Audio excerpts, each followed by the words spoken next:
Bonjour à tous, grâce à Dieu, je reviens d'un voyage chez le Rabbi en l'honneur du 28 Sivan, du 3 Tammuz et de Siyum Rambam. On est parti avec nos 6 derniers enfants, les 2 grands ils sont restés à la Yeshiva, Baruch Hashem, un voyage qui était très bon pour se rattacher au Rabbi. Alors j'aimerais partager mon expérience avec d'autres juifs et remercier Akadosh Baruch Hu pour ce bien et ce bonheur. Tout d'abord, ça fait déjà un moment qu'on n'a pas pu voyager chez le Rabbi, vu qu'il y avait le Covid, et c'était pas évident, etc. Certains moments qu'on aurait pu se faufiler quand même, vu que ma femme est américaine, mes enfants aussi sont américains, et le papa aussi peut voyager avec le père et les enfants. Mais en tous les cas, l'occasion ne s'est pas faite. Il y a des moments où c'était vraiment totalement fermé, des moments où on pouvait encore passer. Et ça fait, Baruch Hashem, 1 an et demi, on a eu notre dernière petite pour l'instant, Menoucha Rachel, qui est née Rosh Chodesh Shvat. Et ma femme, comme le Nashim Tzad Kanyod, ressentent le besoin des enfants. Elle a dit, comment est-ce possible? Ça fait déjà plus qu'un an, elle n'est pas encore partie chez le Rebbe. Sûrement son intention était liée avec ce que la Gemara elle dit. La Gemara elle dit, Rabbi Lotana Chiya Minale. Le sens simple de la Gemara, c'est si Rabbi n'a pas enseigné cette Mishnah, cette Braïta, cette Mishnah, alors comment est-ce possible que Chiya la connaît? Mais chez les Chassidus, ils m'ont dit que Rabbi Loshana, c'est pas juste si Rabbi l'a pas enseigné, Rabbi Loshana dans le sens, il n'était pas parti dans la Shana, dans l'année, il n'était pas parti chez le Rabbi. Alors, Chiya Minal, la Chayout, la vitalité, d'où tu peux la voir? Il faut aller chez le Rebbe. Elle m'a dit depuis, elle a déjà 1 an, elle n'est pas partie. Les autres enfants, ils ne sont pas partis aussi depuis longtemps, il faut aller chez le Rebbe. Nous, comme il y a écrit, lorsque Sarah, la femme d'Abraham, lui a dit quelque chose, Dieu lui a dit d'écouter Sarah, d'écouter sa femme. Ma femme, elle ne s'appelle pas Sarah, mais quand même. J'ai dit, on va l'écouter. Mais avant ça, on va demander au patron, on va demander au Rebbe. On va partager notre volonté au Rebbe. Donc en effet, j'ai écrit au Rebbe. Écrit, donc pas comme j'écris d'habitude. On écrit toujours au Rebbe, bien sûr, un compte rendu, surtout quand on est en shlichut. Et j'ai cette coutume depuis très très longtemps, donc d'écrire au Rebbe la veille de Rosh Chodesh, le 15 du mois, c'est le jour que le Rabbi est toujours sur la tombe de son beau-père. Après, dans les dernières années, le Rabbi est encore beaucoup plus. Mais en tous les cas, donc écrire moi tous les 2 semaines un compte rendu. Et si pas trop longtemps, parce qu'après, pour se rappeler d'un compte rendu de 1 mois, 2 mois, il faut une mémoire qui est très grande. Il n'y a pas déjà pour 2 semaines, c'est pas évident de se rappeler ce qui s'est passé dans chaque jour de 2 semaines. C'est vrai qu'aujourd'hui, grâce aux photos, on peut se rappeler un peu plus de tel événement, etc. pour écrire. Mais en plus de ça, donc j'ai écrit, c'était un dimanche, Vav Iyar.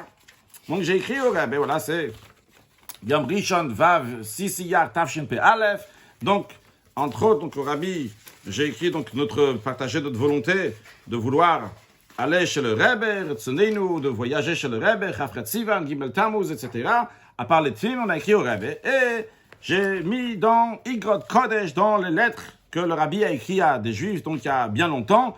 Et comme on le sait, depuis Gimel Tammuz, qu'on ne peut pas être en contact direct au Rabbi, le Rabbi peut répondre de toutes sortes de manières, évidemment. Le Rabbi n'est pas limité à telle manière ou une autre manière.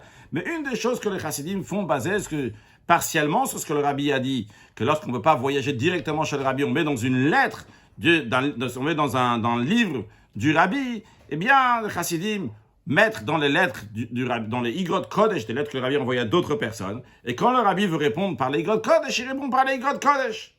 Donc, j'ai mis dans le volume 19 ma question, notre volonté.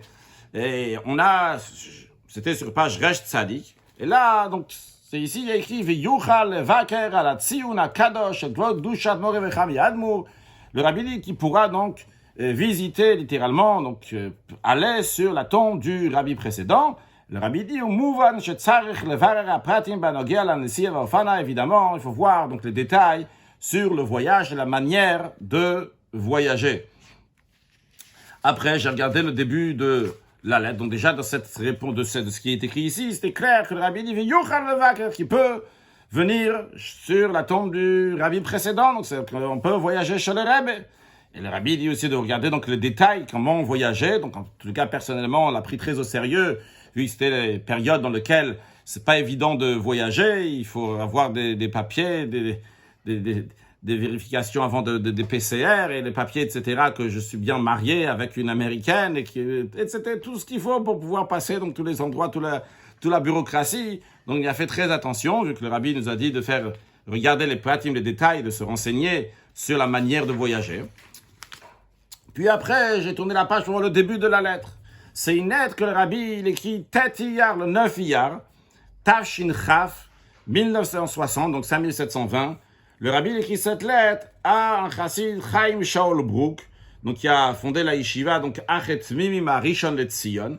Et le rabbi dit ici dans la lettre, en réponse à sa lettre du 6 Iyar, dans lequel il écrit sa svara, sa pensée, de venir visiter ici dans les jours du mois de Tishri qui arrivent.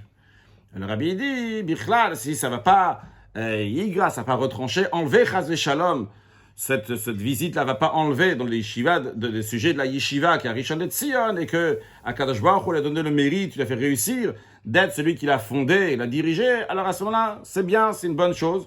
Le rabbi dit donc qu'il a mérité, vu que Rabbi Shaul Brook a mérité d'être des élèves du rabbi précédent, donc la suite de la lettre, il pourra visiter sur la tombe du rabbi précédent.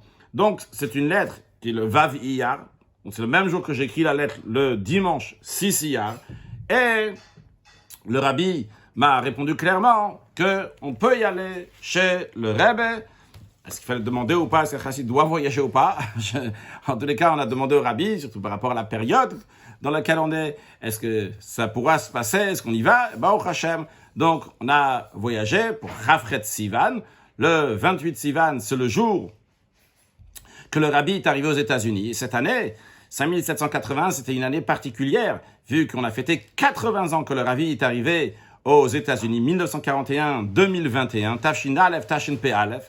Et Baruch Hashem, aussi bien ma femme, aussi bien moi, on a eu le mérite d'être là-bas en 5751, en 1991. On n'était pas encore mariés, bien sûr. Moi, j'étais juste bar mitzvah, 13 ans. Elle l'avait encore plus petite. Et donc, nous deux, quand on va dire, pas dire par hasard, Bashgacha Pratit, tous deux, on était là-bas à Chafret Sivan. Bien que elle est encore, on va dire, une plus grande, peut-être une plus grande ou moins grande Ashgacha Pratit. Personnellement, j'avais gagné au Goral, au tirage au sort, à la yeshiva de Brunois. C'était ma première année. Et donc, j'ai voyagé chez le rabbi. Le rabbi, à cette période-là, il a donné un kuntras. Il a donné donc un fascicule dans lequel Yovel Shanim, qui est lié donc avec les 50 ans, que le rabbi est arrivé aux États-Unis avec des mamarim qui expliquent, des sikhot qui expliquent le sujet, qu'est-ce que ça représente d'arriver dans la partie inférieure du globe, vu qu'en Eretz Israël, c'est tout en haut, donc les États-Unis, c'est tout en dessous. Eh bien, donc, on est arrivé là-bas, donc le rabbi est arrivé dans cet endroit-là, l'endroit le plus inférieur. Et donc c'est quelque chose d'extraordinaire qu'on a amené la Torah de là-bas, pas juste amener la Torah là-bas, mais en plus diffuser la Torah depuis là-bas. Et ma femme, Baruch Hashem, c'est une famille de 13 enfants. Je ne sais pas si en 5751 déjà les 13 étaient déjà nés ou pas, mais en tous les cas, son père, il choisissait à chaque fois, il prenait un enfant quand il habite à Chicago. À chaque fois, son père il prenait une personne pour amener un enfant pour venir avec lui chez le rabbi lorsque le rabbi donnait un contrat ou quoi que ce soit. Et cette fois-ci, c'est ma femme qui a été choisie. Chaya Bracha. Et ma femme dit, en tous les cas, dans Fabrin, on peut se permettre, ma femme, elle dit que le shidur s'est passé là-bas. Quand le rabbi, sûrement, donne le contrat aux deux, chacun le prend comme il veut, hein, c'est juste les paroles de ma femme. Mais en tous les cas, c'est juste, je respecte. En tous les cas, donc, il y a eu un shidur qui s'est fait, le rabbi nous donnait juste à nous deux qu'on était là-bas. Moi, c'était par un goral, c'est comme un tirage au sort. Le tirage au sort, c'est pas n'importe quelle chose. Comme on était choisi par le rabbi pour arriver juste par là, il y avait plein de bachourim qui auraient pu y aller. Donc, il y avait plein d'enfants de sa famille qui auraient pu arriver ou ne pas du tout y aller de Chicago à New York. C'est pas la porte à côté. Mais, Baruch Hashem, en tous les cas, on a reçu ce contrat au fait des 50 ans. Et Baruch Hashem, c'est une grande joie de pouvoir se retrouver 80 ans. Pour fêter ces 80 ans, 30 ans plus tard, Baruch Hashem, remercie Akadosh Baruch Hu, qu'il y a 30 ans, on était sans conjoint et sans enfants, et Baruch Hashem, maintenant, nous avons des enfants. Donc, on a fêté ce jour-là. Puis, aussi, on a pu fêter le Gimel Tammuz, qui est le jour que le rabbi précédent est sorti de prison en 1927. Il est sorti de prison communiste pour aller 3 ans en exil de Castrama. Et finalement, même ça a été annulé le 13 Tammuz. Et comme le rabbi l'explique, le 13 Tammuz, ça a déjà commencé maintenant la Géoula, la délivrance qui va venir après. Et Gimel Tammuz, c'est le jour de Iloula du rabbi en 1994. Et après cela, on a le jour de Gimel Tammuz même cette année, en 5781, il y a eu aussi le Siuma Rambam, la conclusion de l'étude du Rambam. Le Rabbi a demandé d'étudier tous les jours le Rambam. Eh bien, on a conclu donc l'étude du Rambam pour la 40e fois. C'est quelque chose de particulier. Ça dure environ 1 an l'étude du Rambam, les 3 chapitres de Rambam. Le Rabbi a demandé de faire ça, d'étudier tous les jours, c'était en 1984. Et donc nous avons fini pour la 40e fois. On a fait le Sioum, la conclusion sur Eastern Park, devant la synagogue du Rabbi. Il y avait peut-être 10 000, 15 000 juifs, je n'ai pas compté, mais c'était énorme. Tous ces juifs-là qui sont venus pour faire cette Sioum, pour faire cette conclusion, c'était vraiment extraordinaire d'avoir passé ces moments. Et puis après, on est revenu rempli de force pour continuer la shlichut, la mission du Rabbi à Nice. La mission, comme le Rabbi l'a dit, c'est de se préparer soi-même, de préparer la famille, de préparer la ville. Le Kabel Pnei Mashiach Tzidkenu, pour recevoir Mashiach, ça passe. Tout passe à travers ça. Donc on va mettre les tefillin, les mezuzah, tous les mivtsaïm qu'on va faire, toutes les diffusions de judaïsme, ça passe par cette porte-là de se préparer pour accueillir Mashiach. Maintenant, Baruch Hashem, c'était très très bien. Mais comme vous le savez, pour voyager, il faut de l'argent. Alors, Akadosh Baruch Hu, il a fait encore un miracle. En plus du fait que le Rabbi nous a dit, eh bien, le Rabbi s'est arrangé aussi pour que l'argent va arriver. Vu que ma femme et mes enfants sont américains, à la même période, je ne sais pas exactement quand c'était la période qu'on voulait aller chez le Rebbe, à cette période-là, le nouveau président, Joe Biden, il a envoyé une grosse somme d'argent pour chaque enfant et chaque personne donc, qui est américaine. Donc, pour chaque en tout, il y a un gros chèque qui est arrivé. Ce gros chèque, même après avoir donné le chomesh, après avoir donné 20%, c'est une parenthèse qui passe sur une parenthèse, mais comme vous le savez sûrement, si vous ne le savez pas, je me fais le plaisir de le dire, c'est une très grande mitzvah de donner la tzedaka, de donner la charité. Donner la charité, il faut donner, dans Shulchan Aruch, il y a écrit, mitzvah mina mufrar, bien faire la mitzvah, c'est donner 20% de ce qu'on gagne. Après, il y a écrit, mida benonit, un comportement moyen, c'est donner 10%. Alors évidemment, il faut donner toujours bien comme il faut. Quand on fait le mitzvah mina mufrar, bien comme il faut donner 20% de tout ce qu'on gagne. Alors, ce que je veux dire par là, par cette parenthèse-là, c'est éveiller tout le monde à donner 20% de ce qu'on gagne à la tzedaka. D'ailleurs, le Rabbi a dit plusieurs fois à des gens qui étaient en difficulté financière de rajouter dans la tzedaka. Et le fait de rajouter, le Rabbi dit de donner karov le chomesh, presque 20%. Alors chacun après peut traduire comme il veut, que ça veut dire presque 20%. Il y en a qui vont traduire presque 20%, plus ou moins. Bon, le pashtout, le sens simple du Rabbi dit pas 20%, mais un peu moins que 20%, au moins pour essayer de rajouter. Mais après, il y en a d'autres qui vont traduire qu'il faut donner plus que 20%. Et pourquoi pas, le Rabbi, il est fan de la tzedaka. Il faut donner beaucoup de tzedaka, beaucoup de charité. Donc, je reviens à ce que j'étais en train de dire, que même après avoir donné, donc le chomesh, 20% de ce qu'il fallait, la tzedaka, eh bien, après, il y avait de quoi payer largement aussi bien les billets de voyage, aussi bien l'endroit où on était là-bas, la nourriture là-bas sur place, Baruch Hashem, que tout s'est passé Be'achava, avec grande largesse. Et en faisant ce fabrique là ensemble aujourd'hui, eh bien, je remercie Akadosh Baruch Hu pour tout ce bien qu'on a pu voyager, aller chez le Rebbe, écouter des fabriques quand on était là-bas. Pour ça, il faudra un autre fabrique, c'est déjà assez long comme ça, peut-être. Alors, il faudra peut-être un autre fabrique pour raconter qu'est-ce qu'on a entendu chez le Rabbi, des mots, des histoires, etc., de Chafret Sivan, de Gimel Tammuz.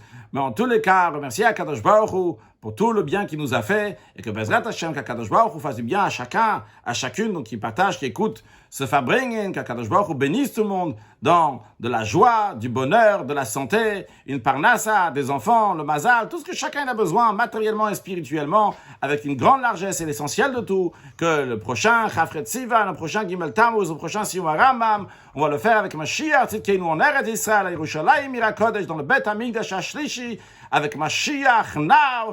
Excellente journée, le Chaim, le Chaim.